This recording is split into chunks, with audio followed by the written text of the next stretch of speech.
Belt షాపులను వెంటనే కట్టడి చేయాల్సిన బాధ్యత ఉంది. గ్రామాన వెలిసిన బెల్ట్ షాపులు ఎత్తేయాలి.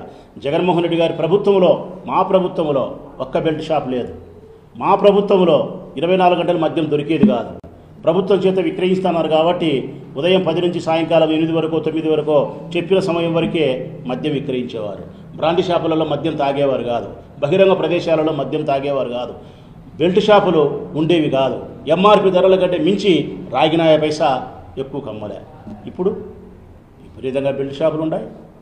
ఏడబడితే ఆడ మందు తాగుతున్నారు, బహిరంగ ప్రదేశాలు తాగుతున్నారు, బ్రాండీ షాపుల్లో తాగుతున్నారు, పక్కన రూములు తీసుకుని తాపుతూ ఉన్నారు. లేకపోతే ఎంఆర్పి ధరలు మించి తాపుతారు, కల్తీ విస్కీ అమ్ముతారు. 24 గంటలు మద్యం దొరుకుతుంది. దీనికేనా చంద్రబాబు నాయుడు గారికి ప్రజలు ఓటేసింది?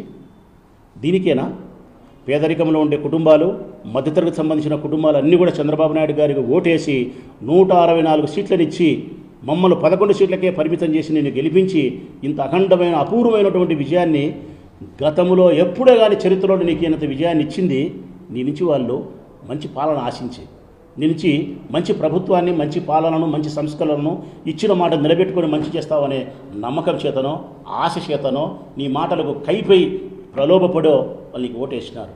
మరి నువ్వు చేసే పని మోసం, మోసం, మోసం. 20 సంవత్సరాలుగా చంద్రబాబు నాయుడు గారు చేస్తూ ఉండేది పాలన ఏంటంటే కనుక మోసమే.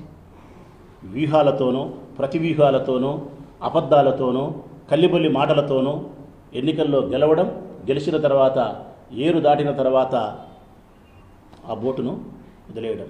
ముందైతే మాత్రం ఓ బోటు మల్లన్న, ఏరు దాటిన తర్వాత పోరా బోడి మల్లన్న అనే సామెతలో ఈ పాలన జరుగుతూ ఉంది. దయచేసి ప్లీజ్ సబ్స్క్రైబ్ .news